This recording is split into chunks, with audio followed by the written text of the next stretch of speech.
Good morning students, I am MRK. Today class 11th standard maths chapter 1 sets relation and function பார்த்துக்கிட்டு இருக்கோம். exercise 1.3 5 mark only பார்த்துக்கிட்டு இருக்கேன். important 5 mark. Okay, இது 16th questions.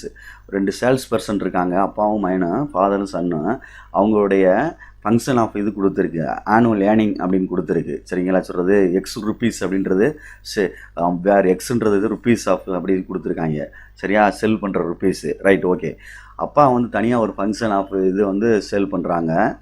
அதே மாதிரி மயனும் வந்து தனியாக சேல் பண்ணுறான். ரெண்டும் சேர்ந்தா தான் ஆனுவல் சேல் அப்படின்றது வரும். சரிங்களா? அப்போ ரெண்டையும் ஆட் பண்ணி ஆன்சர் எடுத்துட்டேன். இந்த எடுத்திருக்கேன் பாரு, இதான் அவன் ஃபாதருடையது, இது சன்னுடையது. ரெண்டையும் ஆட் பண்ண ஆனுவல் வந்து இவ்வளோ செல் பண்ணியிருக்காங்க, ஃபேமிலி செல்லிங் விற்கிறது அப்படின்றது. இதில் அமௌண்ட்டு அப்படின்னு கொடுத்துருக்கு. அமௌண்ட் என்ன கொடுத்துருக்கு அப்படின்னா ருப்பீஸ் கொடுத்துருக்கான் பாரு. இதை அதை எக்ஸில் அப்ளை பண்ணணும்னா அவங்க எவ்வளோ மெர்ச்சன்டைஸ் விற்றுருக்காங்க அப்படின்றது கிடச்சிரும். புரியுதா சொல்கிறது? ஏன்னா இன்கம் கொடுத்துருக்கு, அப்போ எவ்வளோ டோட்டலாக சேல் பண்ணியிருப்பாங்க அப்படின்றது இங்கே கிடச்சிருச்சு. 14,05,000 அப்படின்றது சேல் பண்ணியிருக்காங்க. ஓகே, மறந்துடக்கூடாது. இதுதான் ருப்பீஸு. சரியா சொல்கிறது? அவ்வளோ ருப்பீஸ் ஏர்ன் பண்ணியிருக்காங்க வருஷத்துக்கு.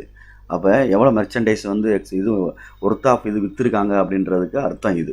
Okay, thank you.